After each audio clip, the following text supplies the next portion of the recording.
What's good? It's your boy, Mr. Beats by Ash, coming at you with a Dominaria United draft, and today we are going to be focusing on the Domain archetype. Personally, this set and the Domain archetype have been one of the most fun experiences I've had in Magic, as well as Limited in general, and I really wanted to bring out this content to you guys because I find that the archetype is very difficult. I think there are a lot of things that we can learn together, and if you have anything to share on how I could do better next time, feel free to let me know in the comments, and please let me know if you would like to see more content like this in the future, and we will get into the draft. I will see you in the arena.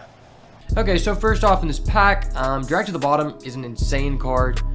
Definitely a good incentive to go Domain. I'm definitely like very tempted to take this. I think this might be the most powerful card in the pack. Secondly, Runic Shot is pretty good. Lightning Strike is pretty good too. I haven't really seen any success with this card.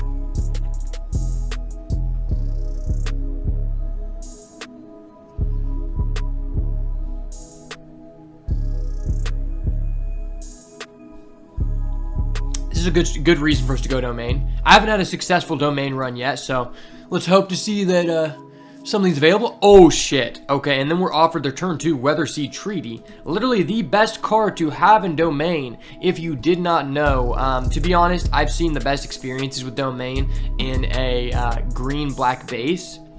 Green-black base or green-red base is very nice. If you're going green-red base, I would recommend having multiple copies of the 2 mana red guy that kicks for green, which enables you to search for any land and sacrifice a land to draw a card. I found that one to be very enticing, but overall I think the Weather Seed Treaty is one of the most versatile cards. Typically you have to be green to green based to go a Domain at all, because it's really the only connector between the colors, in my opinion. You know, there's some other connectors, but overall I just feel like you're lacking in consistency if you don't go for that.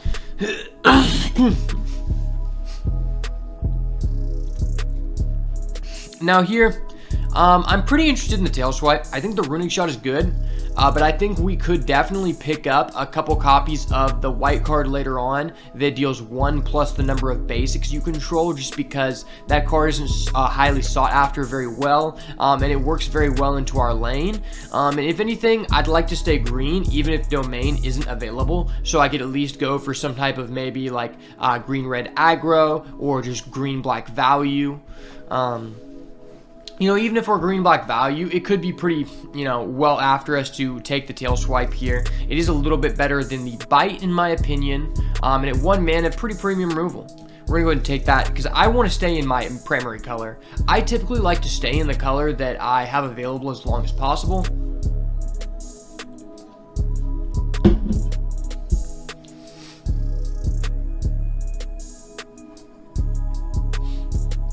Okay, so we have a Mariez Outrider. That's one of the first things that I am very interested in here. I'm also very interested in the Heirloom Battle Hymn. I think this is a pretty strong removal, and I like the Furious Vine Wall. My thing with this is I just feel like this is a card that we could potentially wheel, so I kind of want to hold off on that for now. I think the Heirloom is pretty premium. Like I said, the red-green aggro deck is very enticing if you were offered it. The problem is it's just not very open most of the time, so I'm probably going to take the Battle Hymn just in case we get to go that area. So far, I find it very beneficial to take the most powerful card early on. I think it has the most beneficial impact on your gameplay. You know, until like you start getting to the things where you're wheeling, I think you want to go for the most powerful card every time. So I don't really like Elvish Hydromancer. I found it to be quite too late. I have had experience with the Necromass to be very fine. I think I'm just going to go ahead and take that. I think it's probably the highest value card here, but the Radiant Grove is definitely enticing. I think it's just a little too early for us to commit to that. I think one thing I've done badly in the past is I've committed to the lands too early, and I think that's something that can cause you struggles in Domain. Okay, so this is a very tough choice here, man. You know, the Urboid Repossession is literally broken. It's so unfair. But the Colpsian Forest, you know, this is in our colors. This is what we want to do. Same thing here with the Terrestrial Marrow. I think this card is crazy. Like, for 5 mana, it just gives you such high value. And then we have a red-green land. This pack is literally Bleeding Domain. And the problem is, no matter what I take here, we're kind of signaling to our opponents that this is open. And I hope that someone doesn't try to follow under our path, because this is looking very enticing for someone to go domain. I think I'm going to take the Marrow because I think the Urborg Repossession has a chance to wheel. So now we have the Bite Down, as well as the Flurry's Fine Wall here. Not too interested in either of these lands. You know, this one is a little bit better than this one, in my opinion. But I would like... I would kind of like to take this just because I've gotten hoed a lot without having these early drops. And when I overcommit to a third color, I've been punished so far from what I've experienced. So I kind of want to take this. I think the Bite is fine here, but since I already have 2 pieces of removal, I'd rather go for the consistency. Oh, and you look at that. We are offered a Bite, and that's a fine pick here. I'm not too worried about missing on that. I think that the Pixie Illusionist can also be fine in this deck archetype, but I just feel like taking the early removal gives us the opportunity to pick lands more hastily. Okay, and then we're offered the Pixie Illusionist. This is a fine one here. As well as the Branch Rider, it's okay. I think the Branch Rider works very well in a red-green aggro strategy, which is something that can be available to us. So I'd rather take this over the Pixie, honestly. Like, the Pixie is good, but I think that if we do get offered enough red-green cards early on, I would prefer to go the red-green aggro deck because I think it's very strong. Okay,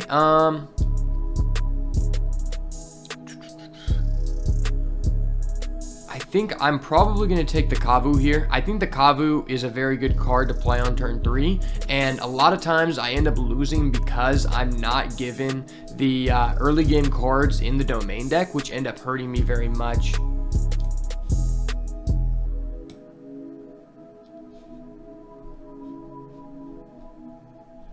I think the Heroic Charge just isn't what we're looking here for, even though it is probably the most powerful card in this pack. I think I'm going to take the Automatic Librarian. It's not one of the best cards, but I think it's definitely underplayed for what it does, because it does provide you a scry in a deck where you are looking to see as much of your mana base as possible, and then we're giving another Vine Wall. I would rather have the Vine Wall over the Mana Fixer there. And then Colossal Growth, not bad at all. It's not the one that we're looking for. The Guy's Might is definitely better, but it does play. And then here's another card on Curve we can play that's in our main color, so I'm not opposed to that. Wow, okay, this is a very good pack. First off, we have the Closing Miasma, which I think is pretty good in this deck. It can make for some good clears. This is definitely the best card. Every time I've had this, I've won at least 5 wins, but I don't think it's what we're looking to do. I'm very interested in the Urborg Repossession. I think this is one of the most powerful cards in the set, and I think in any value matchup, it is literally just the difference between, you know, who comes out on top.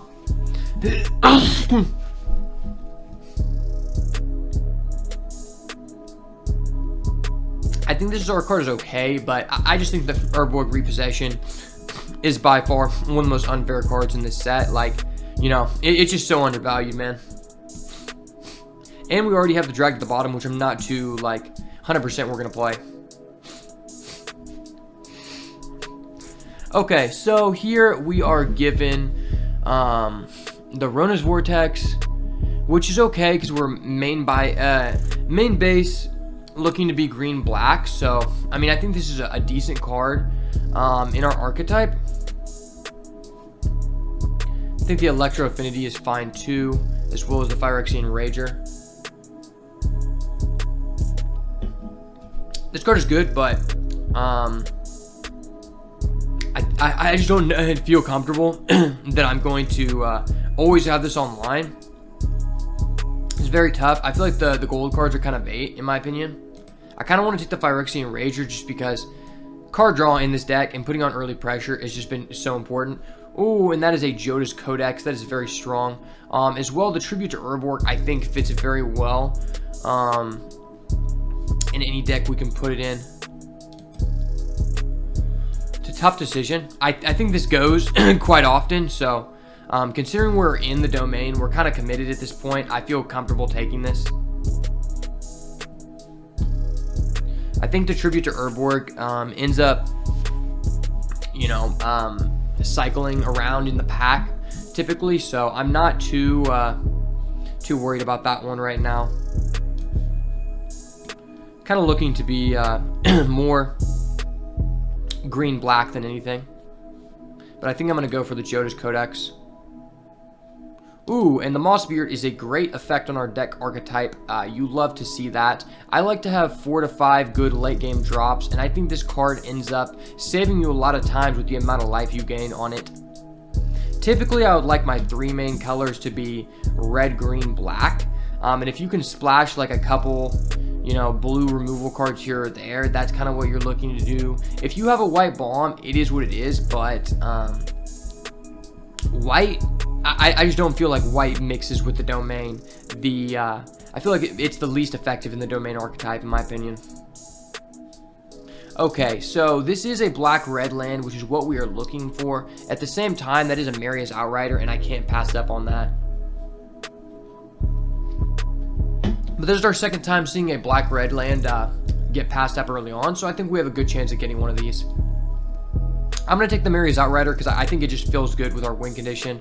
This will be our 4th big drop, and I can start looking for some lands here, maybe some more mid-game cards. Hopefully the Necromass will see its way around one more time for us. Okay. That's another Necromass. I think I'm not too opposed to taking the Necromass. I think it works out well in our deck. I think because, you know, we're going to chump these off. A lot of 3 drops we're going to chump off. I think I'm going to take the Necromass here. I think you can't really overlook those. I think this card's okay, but I mean, it does come into play tapped.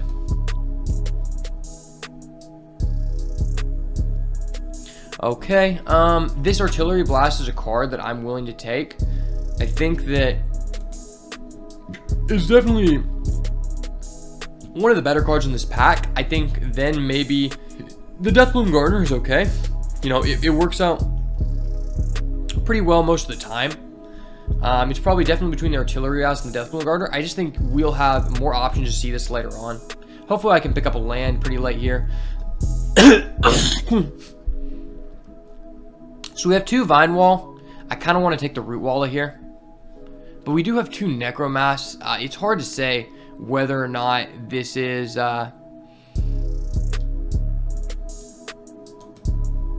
better than this. I mean, I think they're both equally fine. I think since we have 2 Vine Wall, I'm going to just take the Root Wall here.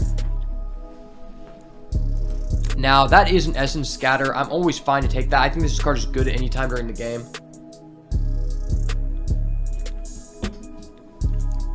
Very underpicked card, in my opinion.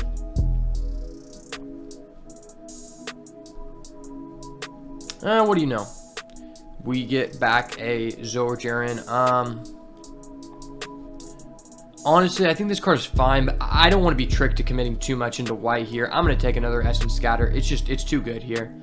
This card is fine, but the Goblin Picker I like a little bit better in this deck, just because it gives us the cycling, and I think, I don't know. It's a tough decision. I think it's definitely the Goblin Picker here. None of these cards were really played. I'll add that to this collection.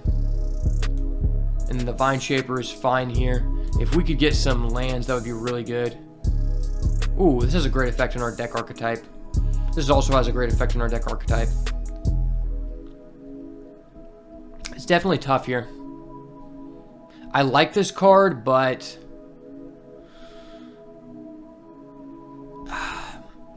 it's a solid way to win, but I feel like we have a lot of good late game to win. I like this card a lot, from especially the way that our mana base is going. I think we are definitely mainly aiming towards black-green. This card is good, but like, I mean, we already have the Jodas Codex. We have so many ways to get into the late game here, man.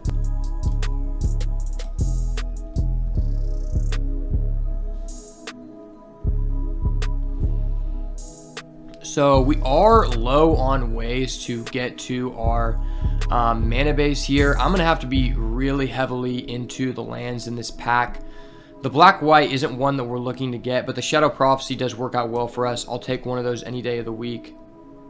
Oh, the black-red, that's a great land. Aether Channeler, ETB, get a 1/1 bird, return, draw. I mean, all of these are pretty good, but I'm low on lands, and I already have so many playables, so I'm going to take this. I have to.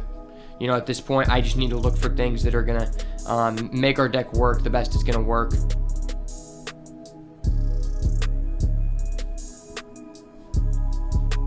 So we have the 1 Artillery Blast. I'm not too enticed about this. It turns on our domain.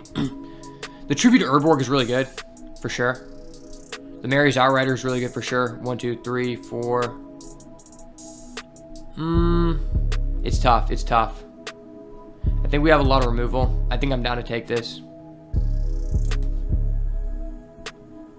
And wow.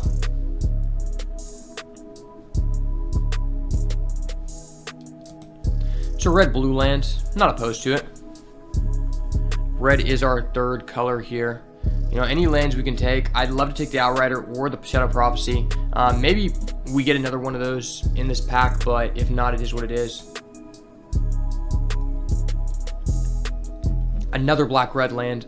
Excellent for us. If we could get one more land, I'd be pretty happy.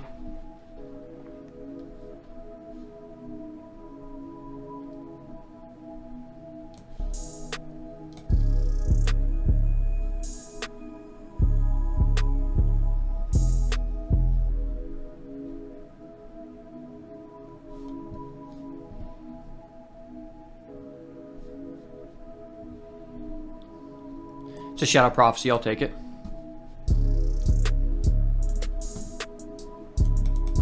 Come on, can we get another land?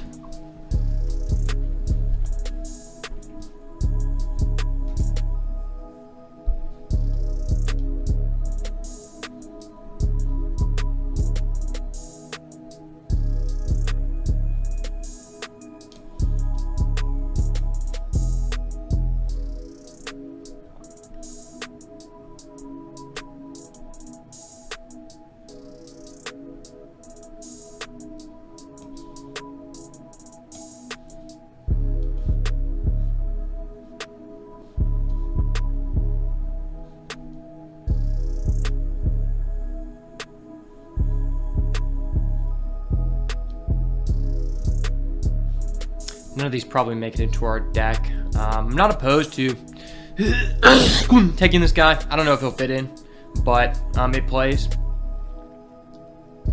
Maybe the Toxic Emission. I mean, taking the damage hurts, but it's an early drop for us for sure.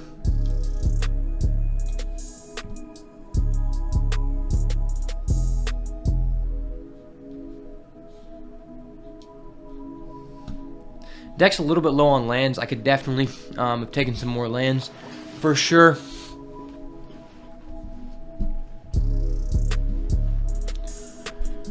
This card isn't bad in our deck.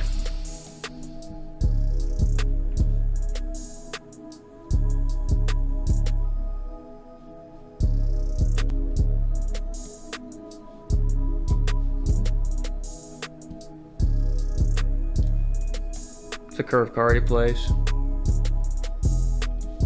Looks like we're only going to end up with 3 lands. It's a little bit frustrating, but it is what it is. I made the decision to go a little bit greedy here. We get a Colossal Growth. Alright guys, we have reached the end of the video, and I just wanted to provide a couple insights on what happened in the draft, what I think could be done better going forward, some tips on how to play the domain archetype, and a couple changes I made. So first off, I ended up taking out one of the Death Touch black 6-mana cards that has a cost reduction for each card sent to the graveyard for a copy of our 2-mana green combat trick, as I felt like our deck didn't have a clear strategy to putting things in the graveyard quickly.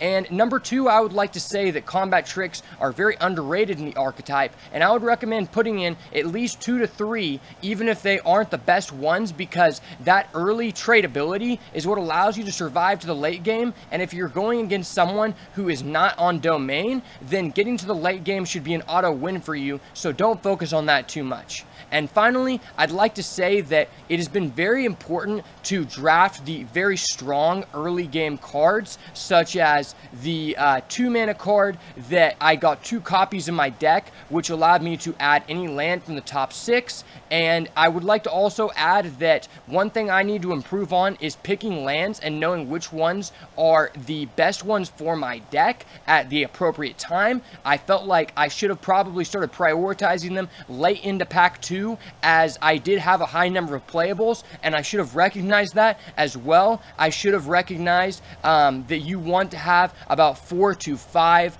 of these lands. If you get too many, it can slow down your process too much, where you end up losing games. And if you have too little, like I did, sometimes if you go into the mirror match, the other person gets the upper hand on you. But overall, we ended up going 4-3, so we made most of our margins back, which is good to know. And I think I learned a lot from this draft, so please let me know what you think about my overall choices, what you thought about my thought process, and I hope to see you in the next one. Thanks for stopping by.